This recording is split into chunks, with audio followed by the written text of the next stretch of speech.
Hepinize merhaba arkadaşlar. Bugün sizlerle kötü slime pembe slime ve güzel slime, kötü slime demiştim.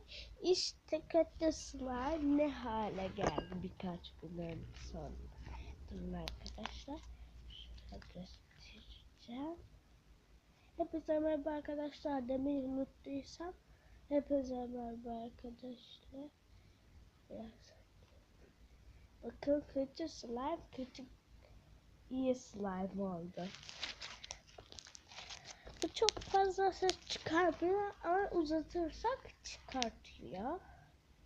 Şöyle.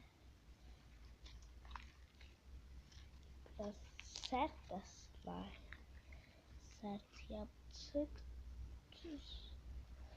Saçımdaki boyayı bulamadım da.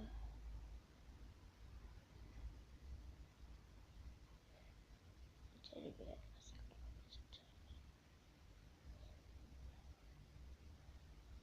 Uzayan ses çıkarmayan bir slime.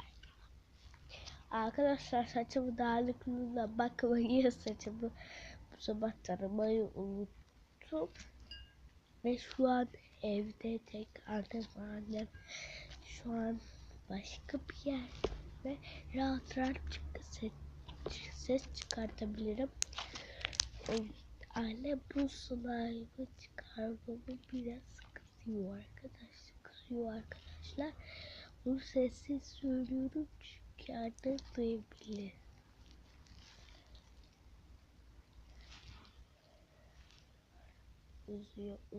Uzuyor.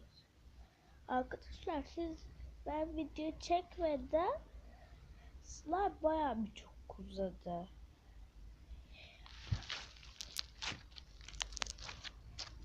İlk defa ses çıkartıyor diyecektim, ses çıkarmadım. Durun arkadaşlar, size saç boyamı göstereceğim. Şöyle bulayım. Saç boyam şöyle sarı renkte. Diğer videolarımda görmüş olabilirsiniz bazılarınız. Eskiden böyle rahat kopuyordu. Ama hala da kopuyor. Hem uzuyor hem kopuyor.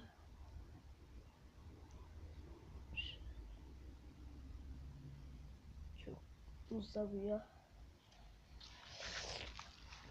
Arkadaşlar pembe slime videosunu neden kaç gündür çekmiyorsun derseniz aklımda bir sürü şeyler vardı. Artık her yere yapıştığı için o çöpe attık ve slime şu kadarcık kaldı ya, her yere yapıştığı için şu kadarcık bir şey kaldı.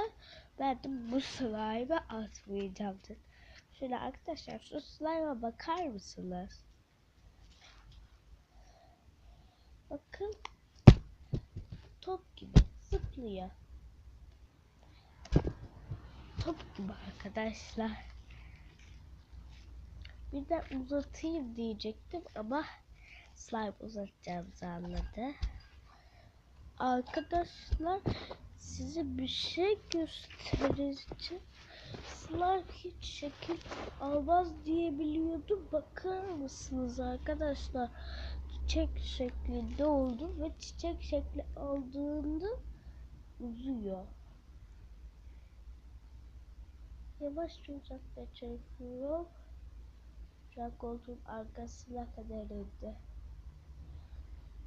Şöyle arkadaşlar ben size göstereyim.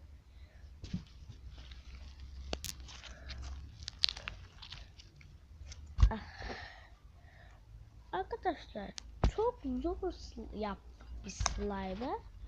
Top slime yapmak istiyordum. Ben de kaç gündür top slime yaptım. Arkadaşlar birkaç gün video çekemedim çünkü teyzemlerdeydim. Bu şu an 13. videom oluyor. Daha yeni açtığım için kanalı 13. video. Arkadaşlar ben ses çıkarttı. Mert Tay, Mert Tay diye arkadaşımın kanalı da var. Ona da abone olmayı unutmayın.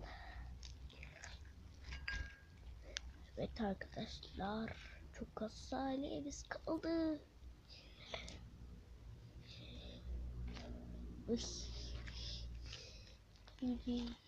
Evet arkadaşlar, hepinize güle güle.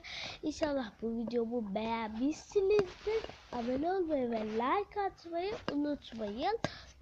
Umarım videolarımı beğenmişsinizdir. İzlemeyenleriniz varsa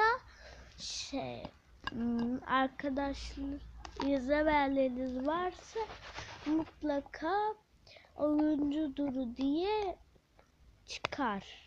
Yani oyuncu Duru deyince böyle 2 tane ayıcık videosu olduğunda hemen çıkar arkadaşlar.